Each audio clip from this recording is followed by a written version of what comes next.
Welcome to the Change Life Destiny Show, everybody, where we highlight the latest and greatest technologies that can help you restore health, prevent disease, and promote wellness. We also get to talk to amazing practitioners that are doing some incredible things with technology and with cutting edge modalities in their patient care. And that's one of the practitioners we have here today that we're talking to, Dr. Jeffrey Hubbard. Dr. Jeffrey Hubbard is an MD by background, and he's really doing a lot of amazing things in terms of wellness. And so I'm excited to talk to you and have you here today, Dr. Hubbard. How you doing? Oh, I'm doing excellent, Roxy. Thank you so much for having me today. Thank you for being here. Um, I gave a little teaser that you're an MD by background, but tell us a little bit more about, who you are, how you got into the medical world. Yeah, so uh, really took a non-traditional approach. I did some research first, so I got a master's degree in physiology with an emphasis in molecular biology before leaving my undergraduate institution, and then moved on to med school and really enjoyed my process, really enjoyed learning about human anatomy and physiology and kind of furthering all of these sciences that I was really intrigued in. And then I kind of realized that a lot of the bureaucracy and various different issues in our healthcare system make it really challenging to like get people to a state of health that I was really interested in helping them achieve. And so I just kind of started to create my own lane and look into various different ways to approach people's disease in a preventative fashion and kind of circumvent the development of disease. And I realized there were so many different lifestyle behaviors and childhood associated traumas and situations that lead to certain lifestyle behaviors that are just directly contributing to the disease states that people have. So that's where I am, and I just am a student of life trying to put more tools in my tool bag to be able to help patients achieve optimal health. Amazing. And I think a lot more practitioners are kind of following suit where, they're a little bit frustrated with how they've had to kind of treat patients and are looking for other better ways. Did you find that transition hard? Like, was it hard to make that switch into kind of this Yeah, it wellness was. model I that mean, you're in? yeah, absolutely. It was difficult, one, patients are sort of, if you think about it, like our first introduction to the world is actually in the hospital for most Mm, people. And the first person you see with your eyes is your gynecologist or your obstetrician, somebody like that. And then you see your neonatology team and your pediatrician. And so you're sort of, poured into the system right off the bat. And so people have a certain concept of what healthcare is.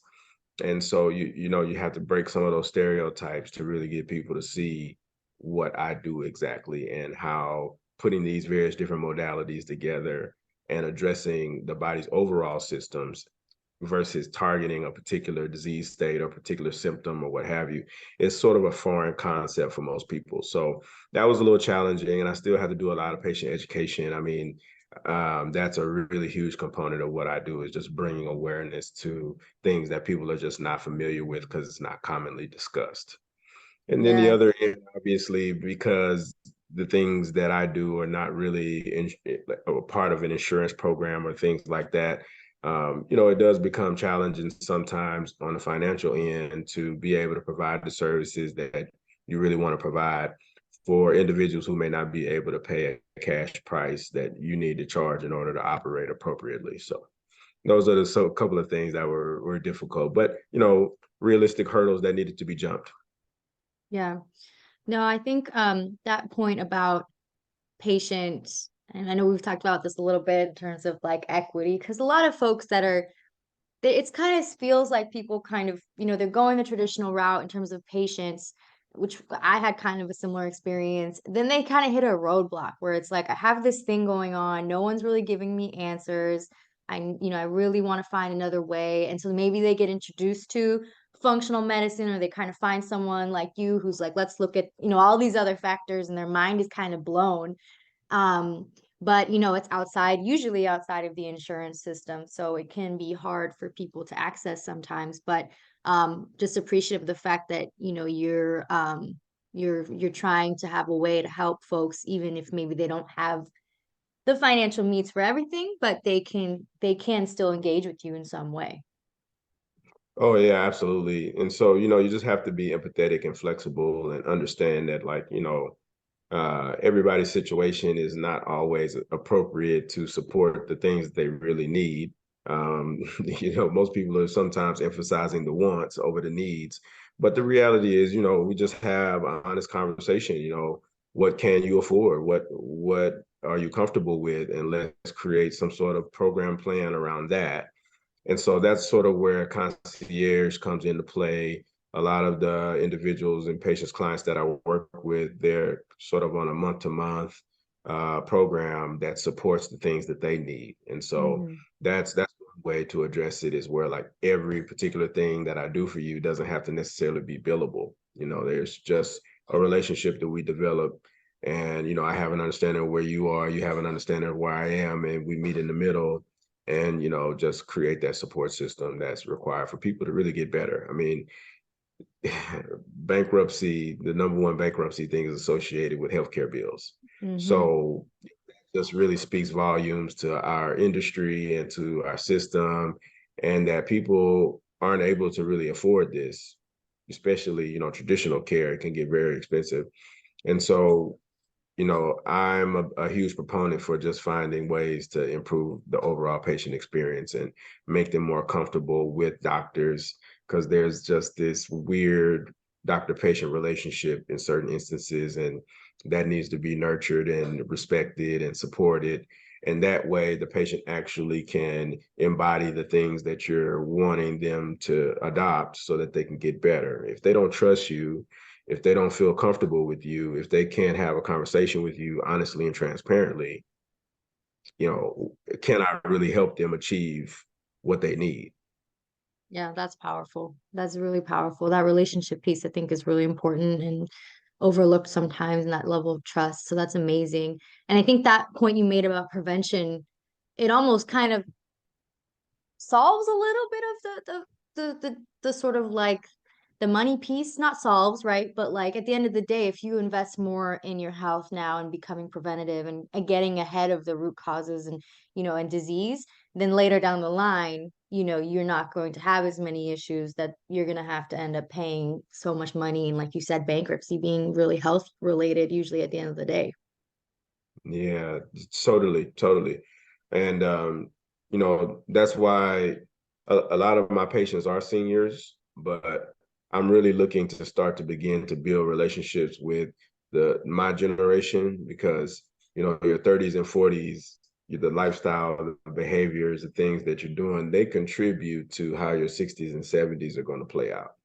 And so if we can start to put that thought process in play earlier, where you're just more cognizant of your nutrition, you're more cognizant of being active and exercising, you're more cognizant of detoxification strategies, you're more cognizant of all of these different things that we know for a fact scientifically are so valuable when it comes to improving longevity, then that's a huge step in the right direction. And but unfortunately, our society mostly doesn't seek help until it's really bad, Mhm. you know. So we don't have this proactive approach, unfortunately. But I think if we keep pushing in the right direction, the movement that you guys are doing, and the work that I love and am very passionate about, hopefully we can begin to push the needle forward and get people to be more, aware of their health from an early stage, and not Mhm. wait until you have some sort of catastrophic event, or you are just worn down, you don't have any energy, you don't have any the fervor for life that people should have at your same age. So we just gotta keep pushing. Mhm. So I'd love to get a little bit more insight into like what are some of your favorite ways to approach your patient care, whether it's a modality or just philosophy. I'm sure there's practitioners listening to this like I would love to do what you're doing and it sounds amazing. How does it kind of look more, I guess, in a day-to-day practicality? So great question. And so I pride myself on making efforts to be very personalized in my approach to people. I think that's one of the big issues with our system is that it's cookie cutter. Mm-hmm. And if you have these symptoms with these labs, with this presentation, then boom, it's this disease, and so on and so forth. And so I'd like to try to take a step back and again develop that relationship so that I can tease out what things may be contributing. Because, just for example, if you were coming in and you had really high blood pressure, there's 1,000 different things that could be contributing to your high blood pressure. Right. And if my immediate assumption is, oh, well, they eat too much salt or they eat too much fried fatty food or what have you, then I'm doing that patient a disservice because there could be some psycho-emotional elements, there could be some hormonal endocrine elements, there could be some GI and gut related stuff. I mean, we're learning so much about the microbiome now that we're very clear that that's so contributory to so many different illnesses that you would not directly connect to the gut. Right. So, there's so many things to unpack there. So usually I do like a subjective assessment and really have a deep, introductory consultation to kind of tease out some things and have conversation and talk about stress and talk about management of stress and talk about the various pillars of wellness that we don't really talk about on a regular basis. When you think wellness, you think smoothies, you think treadmill, you think yoga, you Right. think running on the beach with your spouse, and those are things that are valuable in wellness, but it really is just focusing on like the physical aspect of wellness. There's so many different elements that also contribute to your foundational health and your overall, sort of well-being. So that's what I really try to dig into. And then I've got a couple of different tools and modules that I use also to gain more insight and more sort of appreciation for where they are, both emotionally, physically, spiritually, all of those sorts of things. And then I compile all of that and we sort of have a follow-up consultation where we go into more depth, where I present these things that I feel like are valuable and should be contributing to a healthier lifestyle. And so we go into depth and I really ask them, like, are these things that you feel like you can achieve? Are these things that you feel like are valuable and you want to, seek?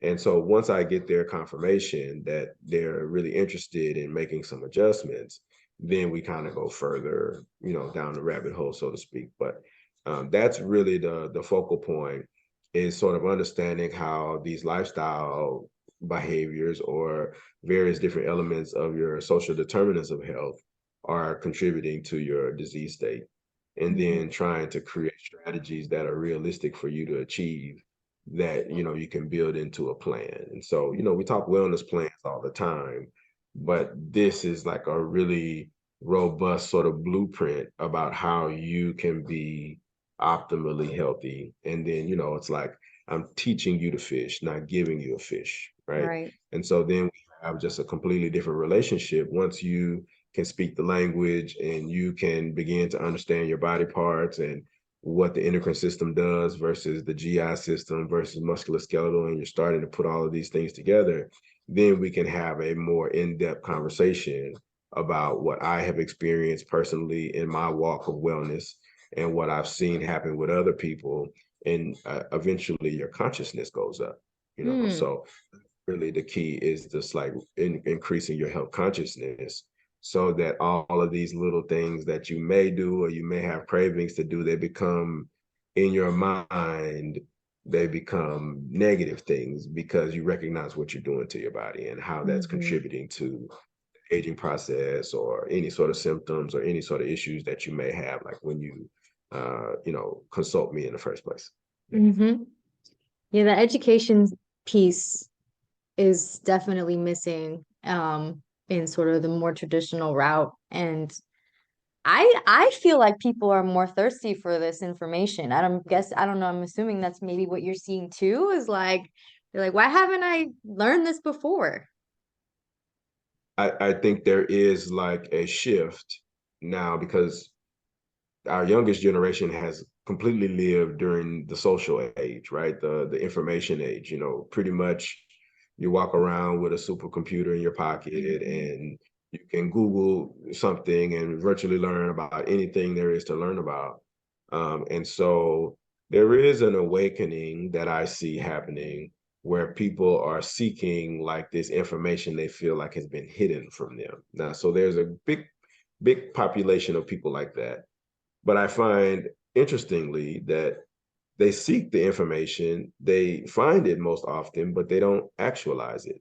It's hard So to actually do that's that. where I think um, our healthcare system needs to be more savvy, or hopefully we're getting into some artificial intelligence and some other type of the internet of medical things is going to start connecting our devices and connecting our various different systems into a more effective way to track what's happening with your body and make suggestions and recommendations. And so that is what I'm really intrigued to see over the next 3 to 5 years. I hope to be somehow involved in it.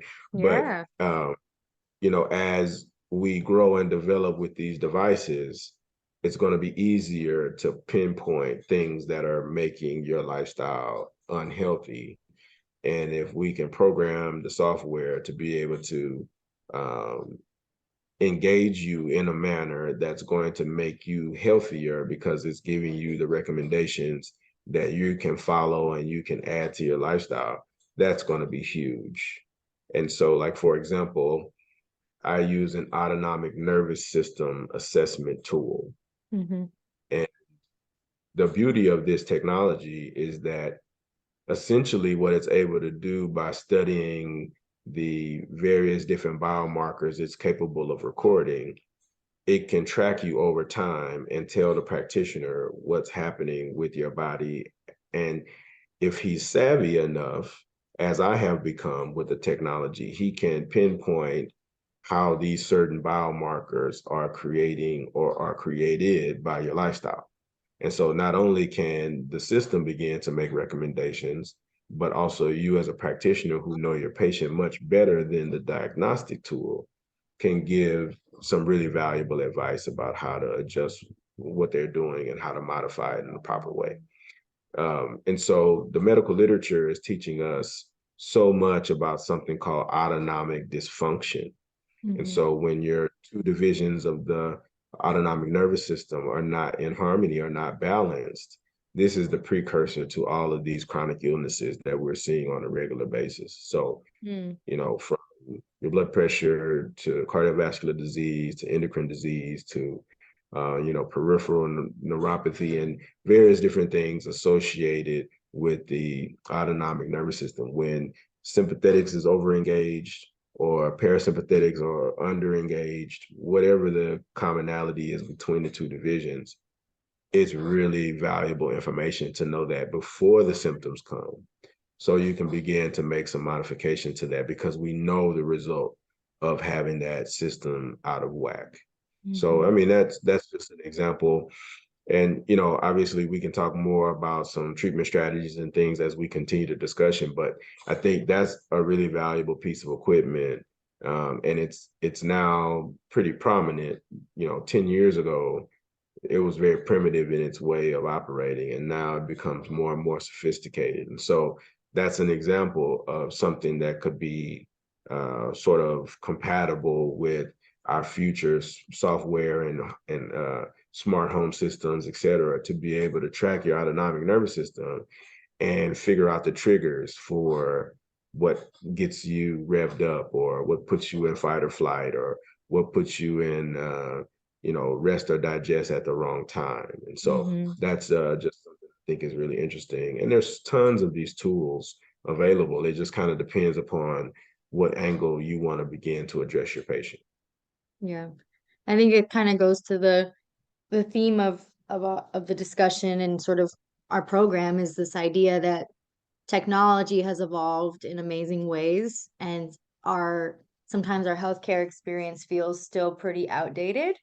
And the tools you're talking about, and just AI, I mean, the future of AI and what's to come, and how we can predict based on all these points of data that are coming in, or really model things out to know and do it on an individual level is a game changer in my opinion, and the what you're talking about. And so you got to get in there and Dr. Hubbard and be part of this, because it seems like a game changer for people to be able to take control of their health before things get out of whack.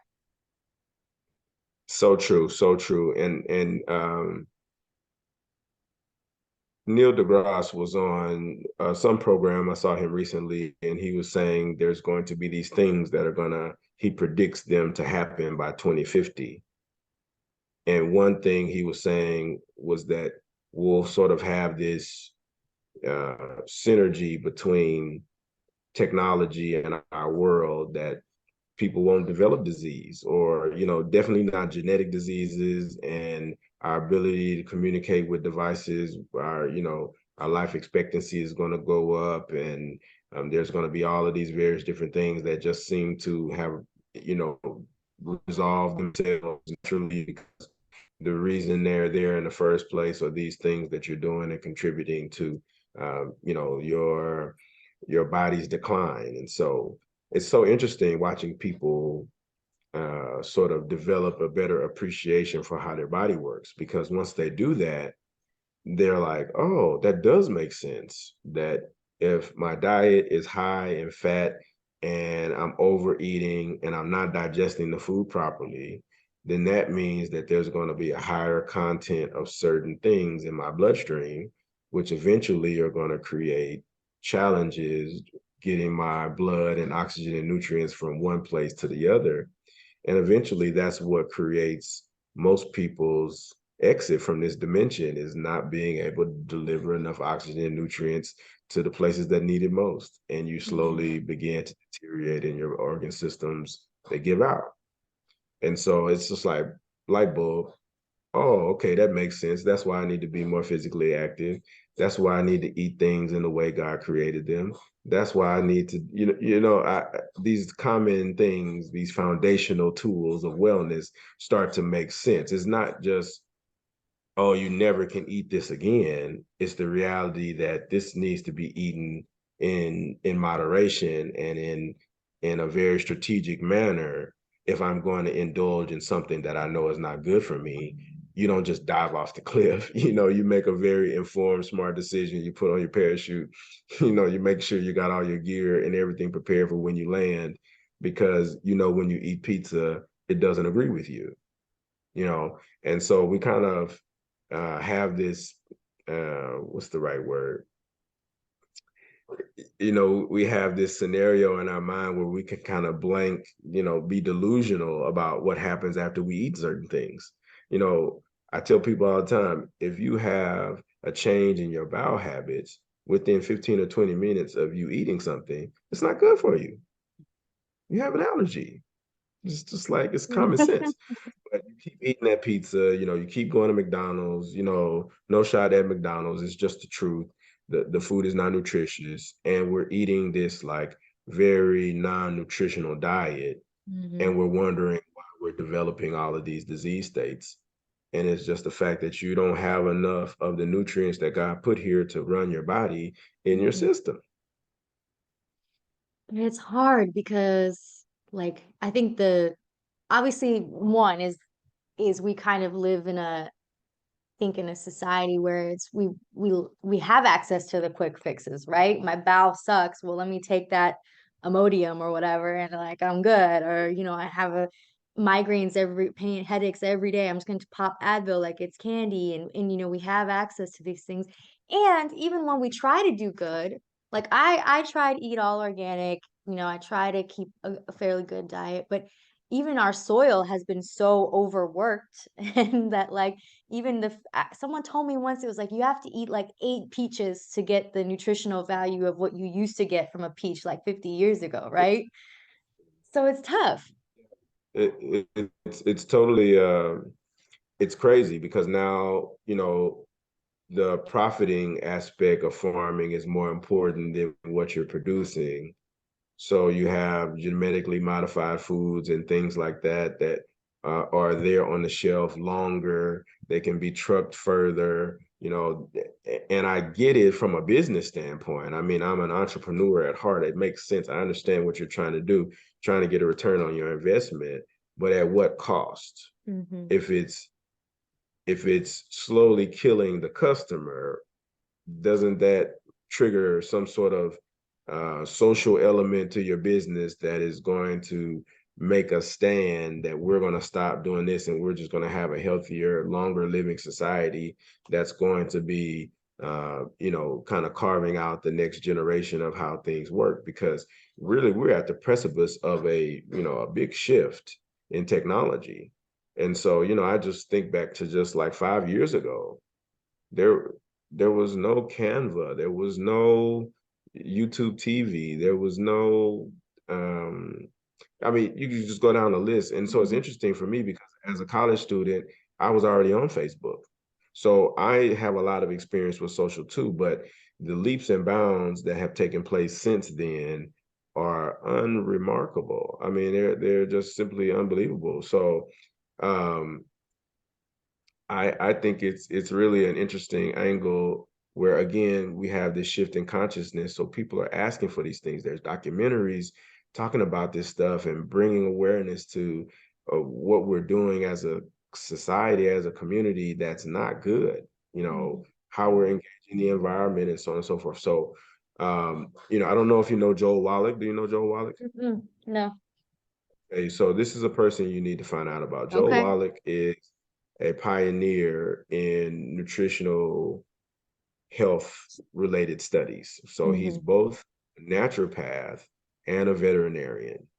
That's pretty Oh. tough. And so one of his claims to fame is that he's done over 10,000 autopsies on animals and humans. And what he's found out is that the vast majority, 98+% of issues going on with the human body are related to nutritional deficiencies. Hmm. So he speaks a lot to the soil and to, the way we're preparing our food and sort of the transition from cast iron and like eating from the land and putting like the embers and stuff of the wood back into as fertilizer into the garden and things like that. The food is just lacking nutritional density. Mm-hmm. So you need to adjust where you're getting your foods from, or like you said, you need to eat more. But it's just the convenience thing is very powerful. You're completely right. There's Mm-hmm. always something you can take to deal with a problem. There's always a place you can stop and get a dollar menu item that's going to be good, taste good. It's going to hit those receptors. It's going to make you feel good, but it's Mm-hmm. not going to nourish you. So it's a problem. Yeah. But the cool thing about technologies is that it seems like we can start to kind of undo some of the damage that we're doing with technological advancements. But which kind of makes me, want to clarify almost because when we talk about technology, I think some people think like equipment, red light and like things that have to be plugged in and robots. And it's not actually just that, right? It's like cutting edge developments. So it could be a really powerful supplement to because we are lacking in nutrients, so we have to supplement. It could be, you know, something else that it could be a liquid something that you take because it helps you. So I guess I'm curious, in terms of, the modalities you're using and anything, are there any technologies like that are maybe not equipment examples that you think are like really a powerful example of where we're going? So yes, very much so. And I completely agree with you. You think like robotics in the operating room and things like that. That's like next level technology in the minds of most people when it comes to healthcare. But actually, there are some really powerful and sophisticated, simple technologies that are revolutionizing the way people, consider certain areas of health. And one of them is LifeWave. And I don't know if you are familiar with LifeWave or if there's a good bit of your audience that's familiar with LifeWave, but it's been around under the radar for 18 years now, going on 19, and they're producing an amazing light therapy device that you wear on your skin. There's no drugs, no chemicals, nothing inside the patch that is actually crossing over the skin. Instead, it is harnessing your own body heat, right? So we have this what I call metabolic exhaust coming off of us every day. All of our cells are churning to make energy so they can do whatever it is their function is for the body to operate properly. I don't know, something's up with my camera. You back. So in this instance, the body heat is actually a form of infrared light. It's on the near infrared spectrum. And so there's so many different sort of light therapy systems that harness certain portions of the light spectrum because we're light beings. So we're engaging and can engage obviously with the sun, but with other types of light in order to make ourselves healthier. So I'll give you an example. We're hanging out in the Maldives or something like that, and we're getting unbelievable sun. Mhm. So regardless of whether your complexion is yours or your complexion is mine, the sun is going to make us darker. It's going to increase the production of melanin in our skin, which darkens the complexion. And that's just what we call a suntan. Everybody knows that you get a suntan if you're hanging out at the beach, right? Right. In a very similar fashion, we also are able to synthesize our own vitamin D. So normally we take vitamin D orally, but the most effective way to raise your vitamin D levels is 20 to 30 minutes in direct sunlight, unopposed sunlight on the skin.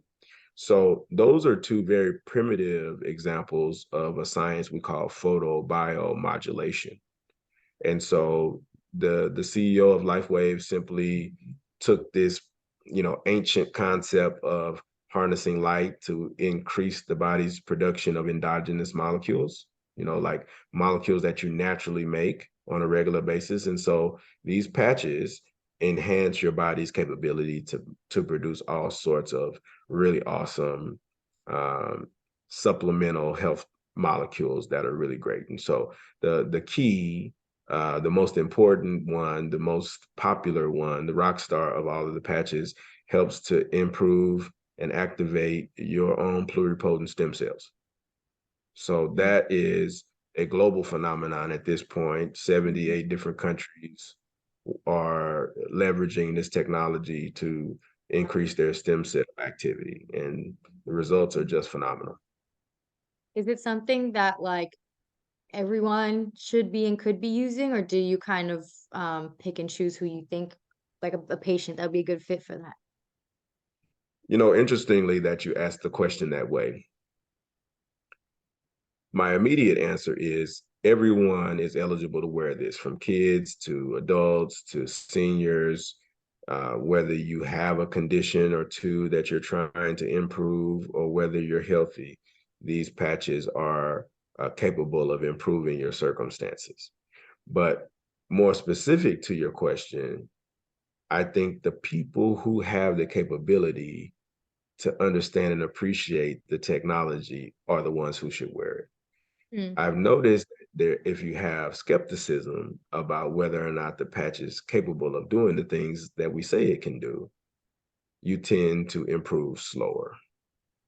So I find that Interesting. to be a really interesting phenomenon. So there has to be a psychological element as well, an emotional element as well to how your body recovers from certain conditions, illnesses, et cetera, when you wear the patches.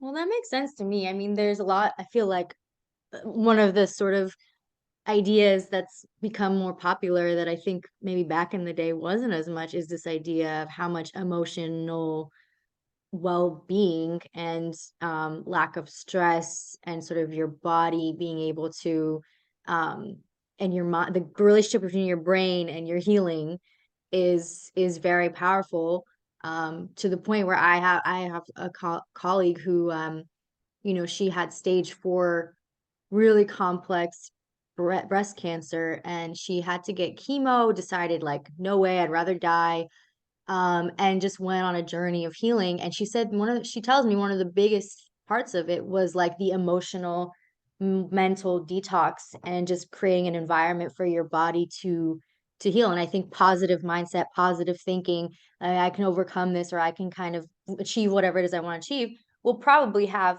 that end effect on you, what you're trying to do. No, 1,000%. And as you were talking, I was just remembering. Do you remember this movie with Robin Williams called Patch Adams? Yes, sir. So me being who I am, I wanted to find out what this guy's up to. And I was doing some digging and reading about the clinic he opened. And, it's still in existence to a certain degree. It has, blossomed into something really beautiful. And I just think it was kind of fashioned as a comedy, but the reality is a person that's healthy, happy, upstairs, emotionally laughing, joking, having a good time, not taking things too seriously, not feeling like the stress and pressure of life in whatever capacity that may be, they're just going to live longer. Hmm. And I mean, that's just the facts. And you can, argue different, elements of that, but the reality is that um, our health obviously is a lot about what we put in our mouth or don't put in our mouth, but it's even more associated with how this is working. And if that's not in a good place, your body follows. Hmm. You're making me want to watch that movie. I haven't seen it in a long time. Yeah, it was a cool flick. Yeah. R.I.P. Robin Williams. Like, Um, that's interesting because you would think that somebody who's in so many funny movies would be healthy emotionally, right? and it explains so much. It's like a microcosm on a couple of levels there. Yeah. Um, well, I'm just thankful for you. I'm really appreciative of all that you're doing. Um, just knowing as a non-practitioner, but someone who's really passionate about the space, it's always really inspiring for me to come across people like you, who practitioners who are really like, taking the time with their patients and approaching it from an educational standpoint and leveraging these incredible technologies to just help your patients get to where they want to go. So I just, yeah, thank you for this time and for sharing everything you've shared. Well, thank you so much. I feel like these conversations need to be had. We talked about the educational component that, organizations like yours and practitioners like myself, we have to kind of lead the way, be trailblazers on this sort of transition into a new state of healthcare and a new state of thinking about your body and your health. And so I love the fact that you guys have this platform that allows various different practitioners from different walks of life, from different ideologies to kind of speak to what they believe is valuable in this state of affairs that we find ourselves in regarding the health of America, but really the whole globe. I mean, because I travel all over the world and I've seen so many different levels of healthcare and modalities and just the way people think about healthcare.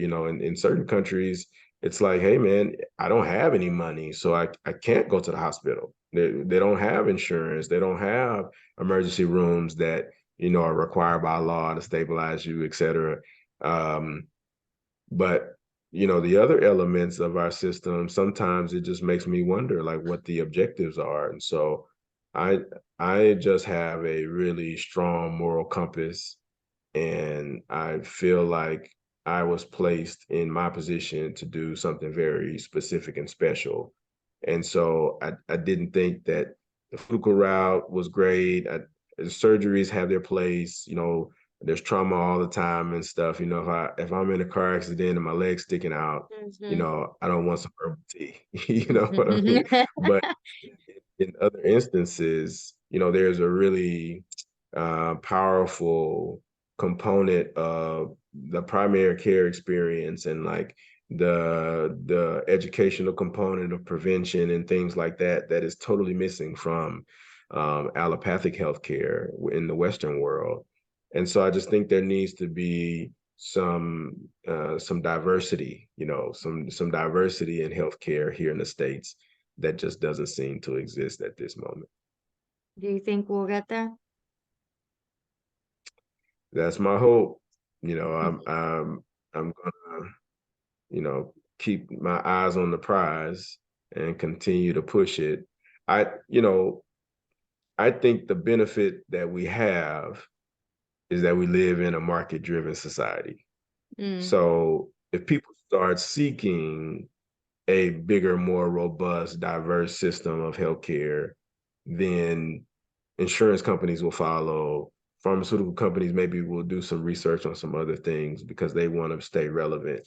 For example, I'm not a huge proponent for Impossible Meat or Beyond Meat, but mhm. just the fact that there's an alternative to the meat industry. Now you see places like hardcore burger joints selling Right. Beyond Burgers and Impossible Burgers, like chains across the nation. So I mean, there's hope, there's a glimmer in that aspect of things that perhaps as we continue to educate ourselves and, like I said, raise our consciousness about these various different things, our existing system will have to shimmy a little bit to support the people who are living outside the box. Yeah, it really does feel like it has to be somewhat of a grassroots movement.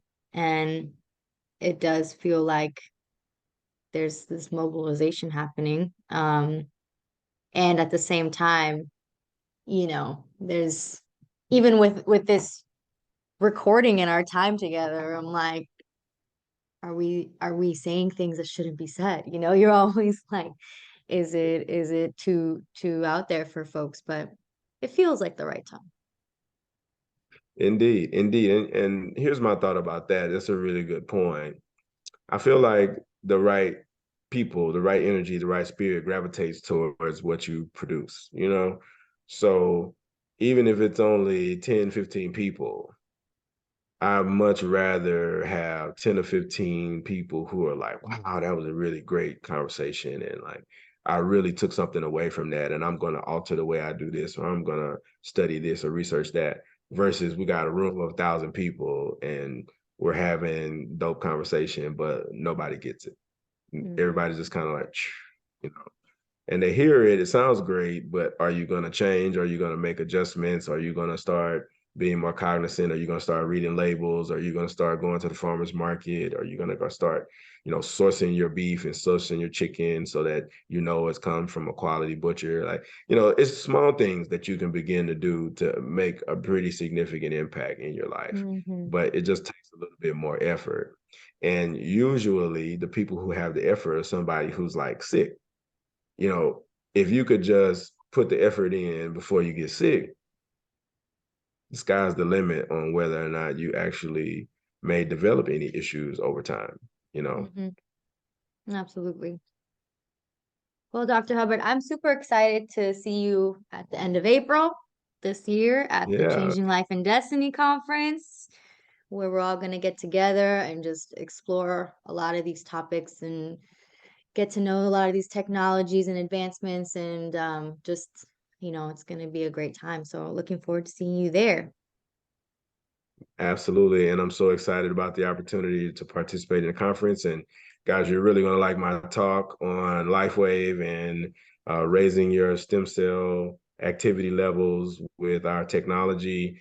And so I'm excited to break down the science in more detail and answer any questions that you may have. And hopefully you guys can stop by the booth and hang out with us for a little bit and learn about all the cool stuff that we're trying to get into Yes, every household in the world.